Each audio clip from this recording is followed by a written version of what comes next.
So, one of my favorite shows on these YouTube streets is a show called Truth and Rhythm, hosted by Scott Goldfine.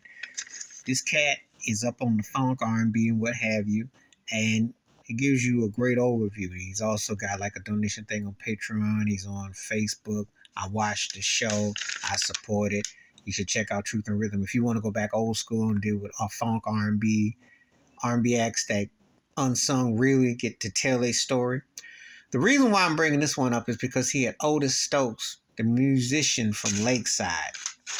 And Otis Stokes gave the most thorough interview for me since Emery Thomas, the drummer from Johnny Guitar Watson. But Otis Stokes talked about the industry, talked about Dick Griffey of Solo Records, the company he worked for, talked about Leon Silvers, the in-house producer of those many classics. But what Otis Stokes hit on that really struck a chord with me, when Scott asked him on part 3 about how he felt about Coolio sampling Fantastic Voyage, he said, well, monetary, I liked it. Personally, I didn't. I said, right on. You know, hip-hop has been like one big old karaoke machine. One of the problems I have with hip-hop, and I grew up on it, so I'm not gonna act, because it's been very much a part of my life.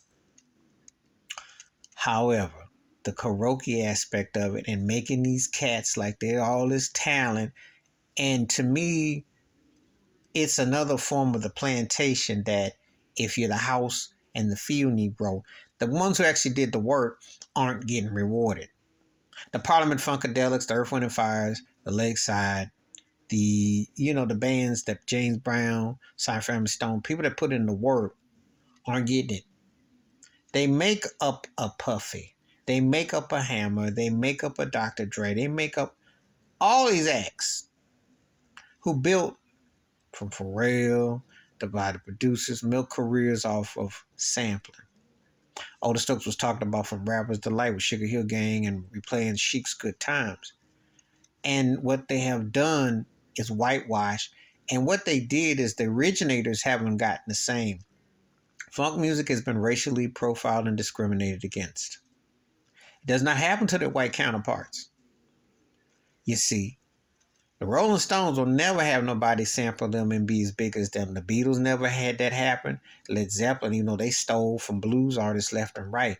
Never had that happen. Okay? Never.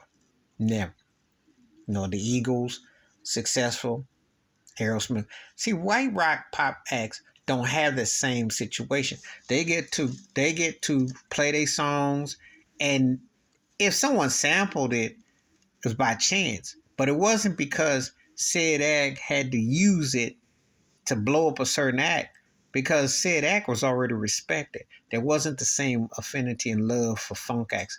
And then they got lumped in with disco. And then when hip hop took over, then they got whitewashed and got pushed to the back. That's an insult to the creators. And people don't always read the credits and don't want to go to the originators. And therefore they think the samples are the new songs. I like what he said about that because it's so true. It's not saying that you can't appreciate rapping because it's an art skill. But when you jacking people's music, and the industry was in on it at first until people like Rick James, as those folks pointed out, James Brown, people had to go send their lawyers to say, hey, wait a minute, you're taking our music. Songs getting used and they're not compensating. And then they're taken into this and that and the other. How often does that happen? How often does that happen? Because how come Brick with Daz, how come Brick isn't as well known as Ice Cube when he took for No Vaseline? Why is that? You see, and Sleepy Brown's dad was in Brick. Okay.